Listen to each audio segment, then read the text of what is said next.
একটি বাছুরের 3টি পা, কি শুনতে অবাক লাগছে? হ্যাঁ, অবাক লাগলেও এটাই সত্যি। এমনটাই ঘটেছে বাঁকুড়ার গঙ্গা জলঘাটির ভক্তামাধ জামবেদিয়া গ্রামে। আর এই অদ্ভুত দর্শন বাছুরকে দেখতে মানুষের ঢল জামবেদিয়ার দীপক গড়াইয়ের বাড়িতে। জানা যায় রবিবার রাত্রেই দীপক বাবুর বাড়িতে একটি গরু বাচ্চা দেয়।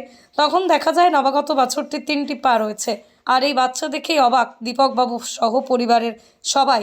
সোমবার সকাল হলেই ঘটনার খবর জানাজানি হতেই এই 3 পিয়ে বাছুর দেখতে ভিড় জমায় গ্রামবাসীরা, আশেপাশের এলাকার প্রচুর মানুষজন। গরু চতুষ্পদী প্রাণী হলেও বাছুর যে ত্রিপদী হতে পারে এমন ঘটনা গঙ্গাজল ঘটিতে এই প্রথম। আর এই ত্রিপদী বাছুরকে নিয়ে চরম কৌতূহল ছড়িয়ে পড়েছে এলাকা জুড়ে। এরকম 3টি পা দেখতে পাওয়া যায় না। জামবেদা ভক্তাবান জামবেদা গ্রামে এটি দেখা গেল প্রথম। এই প্রথম না এর আগেও দেখেছেন? না, এর আগে গঙ্গাজল ঘাটিতে যেমন তোমার বাঁকুড়া ডিস্ট্রিক্টে দেখতে পাওয়া যায় না। দুটো মাথা দেখতে পাওয়া যায়, পাঁচটা পা সাইডে 5টা পা পাওয়া যায়, পা বেরোয় পেছন থেকে, সেটা পাওয়া যায়। কিন্তু এই 3টে পা কিন্তু এই প্রথম দেখলাম।